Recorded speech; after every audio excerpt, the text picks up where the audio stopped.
Gente, tô indo ali apresentar minha monografia. Hoje é dia 13 de junho. E eu vou mostrar pra vocês um pouco desse dia. Eu vou pedir pro Del filmar na minha câmera. E vou mostrando como vai ser. Eu não tô nervosa ainda, mas já começa a dar frio na barriga. Começa 2 horas minha apresentação. Meu look é quase advogada. Saia, lápis, ó. Escarpão preto clássico. Estou aqui arrumando a sala. Dá oi pro meu vlog, Rony. Vlog da monografia. Comprar água ali. Eu troquei de sapato porque aquele já tava pra morrer.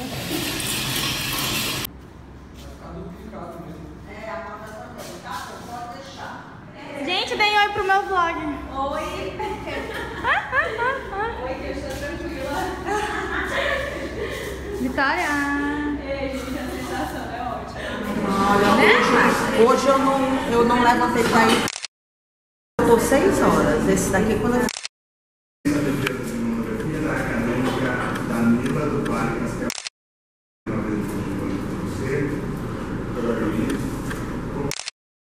Constatei que o entendimento nas redes sociais. Quem me conhece um pouco não deve ter dificuldade para saber por que eu escolhi esse tema. Bom, inicialmente eu gostaria de falar que, apesar dos avanços que a internet nos trouxe, ela também nos trouxe muitos problemas que são bem notáveis. Hoje em dia, as redes sociais elas constituem um ambiente muito propício para a propagação de vários crimes, principalmente os crimes contra a honra. Isso eu acredito que aconteça porque as pessoas se baseiam numa falsa liberdade de expressão e elas confiam muito no anonimato que a internet proporciona para eles. Eu vou começar falando que os crimes contra a honra eles só foram tipificados de forma isolada apenas no Código Penal de 1940 e assim nós podemos estudar eles. Começando de fato no tema, eu vou explicar primeiro a diferença entre honra objetiva e honra subjetiva. A honra objetiva, de forma também objetiva, nada mais é do que a nossa reputação. É aquilo que os outros pensam da gente enquanto ser na sociedade. A honra subjetiva, ela vem da nossa autoestima, é o nosso próprio pensamento das nossas convicções. Ela é uma coisa muito mais particular. A honra comum, ela se refere à pessoa enquanto ser social. Já a honra especial, ela se refere à pessoa enquanto atividade que ela escolheu exercer. Financeira ou crimes contra o meio ambiente. Então, se ela pode praticar crimes, ela também pode ser sujeito passivo desse crime. Passamos a tratar agora da difamação, que está prevista no artigo 139. Difamar alguém imputando-lhe fato ofensivo à sua reputação. Cabe aqui primeiro falar da diferença entre a calúnia e a difamação, pois elas são muito parecidas. Ambas falam em imputar fato a alguém, porém na calúnia esse fato deve ser crime e esse fato deve ser falso. Na difamação não importa se o fato ele é falso ou verdadeiro e ele não precisa ser crime. Eu vou dar dois crimes. Qual crime? O furto. Já na difamação, seria o seguinte exemplo. Eu falar que fulano traiu a empresa que ele trabalha para ir trabalhar na concorrente. É uma objetiva, nesse caso, também da pessoa. Como se trata de honra objetiva, ela também vai se consumar quando chegar no conhecimento de terceiros e a tentativa se dá da mesma forma como eu falei na calúnia, por meio escrito. Já na difamação, a gente não admite a difamação contra os mortos, como na calúnia. E a pessoa jurídica ela pode sim ser sujeito passivo da difamação, porque fica claro que ela tem uma reputação a zelar. Se ela tiver a sua honra afetada, a sua reputação, ela pode deixar de fazer uma venda, pode ter os seus créditos abalados, se ela for vítima da difamação. A injúria é o crime que tem mais particularidade de todos os três e acredito que é um dos mais praticados nas redes sociais. Elas não se confundem porque a provocação eu tenho apenas uma injúria, que é aquela que foi dada diante de uma provocação que ela foi tão reprovável que ela justificou a ofensa que eu realizei. E a reputação imediata, eu tenho 2 injúrias, aquela que foi dada inicialmente e aquela que foi realizada imediatamente. A injúria ela pode ser praticada de forma omissiva também. Como se daria isso? Um exemplo seria eu chegar aqui, por exemplo, nessa sala, cumprimentar todos, estender minha mão para alguém e essa pessoa me deixar no vácuo, como a gente fala no popular. Ela vai estar me injuriando de forma omissiva. Temos também a injúria racial, que em nenhum momento ela se confunde com racismo. Porque injúria racial seria eu utilizar xingamentos e palavrões referentes à cor, à raça, de não lesar. A partir do momento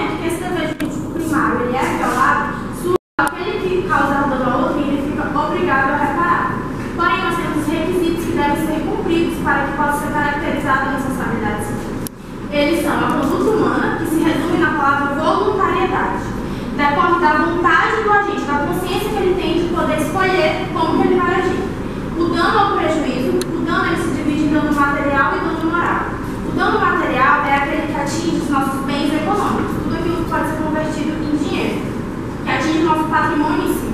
O dano moral é aquele que atinge a nossa integridade psíquica, a nossa imagem, a nossa honra, que é o que mais acontece nesse objeto do meu trabalho. O nexo de causalidade nada mais é do que a relação de causa e efeito entre o dano, entre a ação ou a omissão do agente e o dano praticado por ele.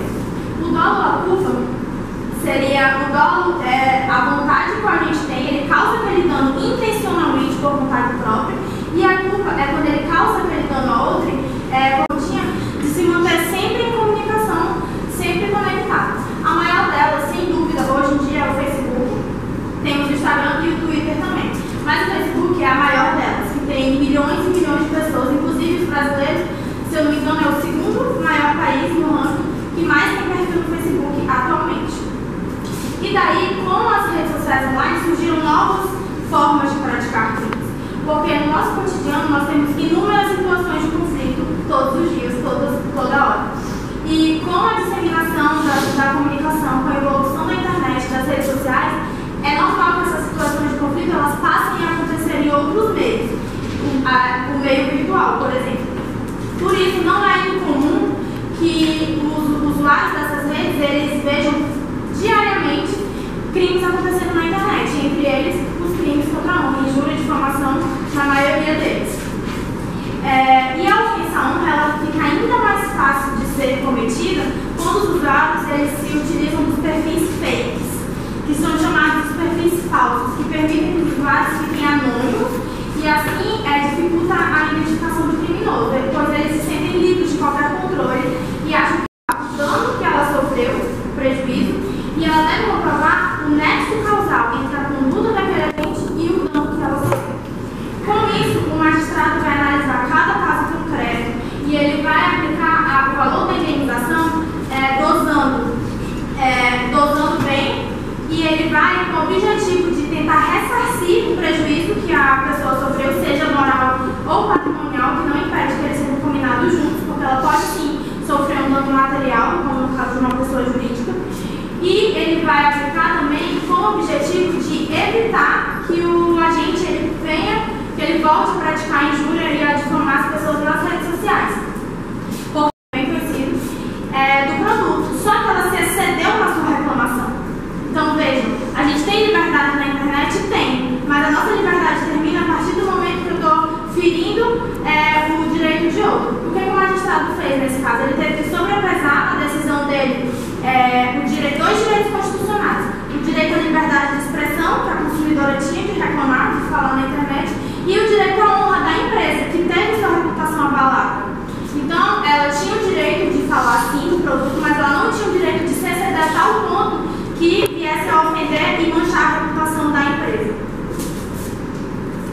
Por fim, eu concluo que esse é um tema ainda bastante novo, que merece muito a atenção de todos os juristas, porque a internet só vem crescendo ao longo dos anos, cada vez mais as pessoas têm acesso a ela, e só que as pessoas têm que aprender a usar com consciência. E a gente tem que visar, além da responsabilidade civil, de facilitar também a punição criminal, porque o que é o mais difícil nesse caso, que é a identificação do criminoso, devido à utilização desses perfis fakes. Por fim, eu agradeço a atenção de todos, agradeço a banca e estou aberta. Na possibilidade dessa tal responsabilidade civil. Não vi na sua apresentação, mas você colocou na jurisprudência a questão do dano in re ipsa, que é a possibilidade da responsabilização civil, no caso das redes sociais, por ser um dano moral presumido. Não é necessário você comprovar esse juízo. A simples alegação de juízo de que houve determinada divulgação que lhe feriu a honra, seja ela objetiva, como você colocou, já é suficiente para a responsabilização civil na sala dos tribunais. E faz com que também não se alegue aquele famigerado mero sabor, para não haver a responsabilidade civil, porque se é dano em rei, você é presumido, então não tem um mero de sabor. Uma vez colocado, especificado documentado na rede social, já gera a responsabilidade. Ou seja, seu trabalho é incompleto. E tive cuidado também de olhar a questão da bibliografia. Você colocou várias citações interessantes de livro, em especial algumas da internet bem atuais. Ou seja, um trabalho bem completo do ponto de vista formal. E na apresentação por si só, você tem não defeito, mas a virtude de falar rápido. Eu também falo muito rápido. E esse falar rápido, ele gera uma segurança e ao mesmo tempo nos impõe falar corretamente. E você fez de forma ipsilitris como deve ser feito, de acordo com o melhor manualzinho na sua apresentação. O que dizer da aluna? Não se engane com esse rostinho, uma pessoa muito dedicada, uma pessoa que sabe o que quer, e como eu já realcei, é difícil realçar em alguma banca, eu sou muito mais restrito com os comentários, é o tipo da pessoa que a gente olha e sabe que o futuro está logo ali. Então, continua nessa tocada. Nós sabemos que, enveredando na seara jurídica, mas é importante que a seara jurídica tivesse você e não tivesse apenas as redes sociais, os blogs. É importante ser atento também nessa seara. Se agradecerá muito porque você tem muito potencial. Espero que você continue no âmbito jurídico. No mais, elogiar a sua apresentação. Parabéns. Obrigada.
Mas eu quis que todo mundo entendesse um pouco desse assunto e eu acho que eu consegui, mesmo aqueles que não estão no campo do direito. Eu queria agradecer muito a todos os presentes e a minha banca, muito, muito, muito querida. Obrigada. Muito especial. O maior carinho,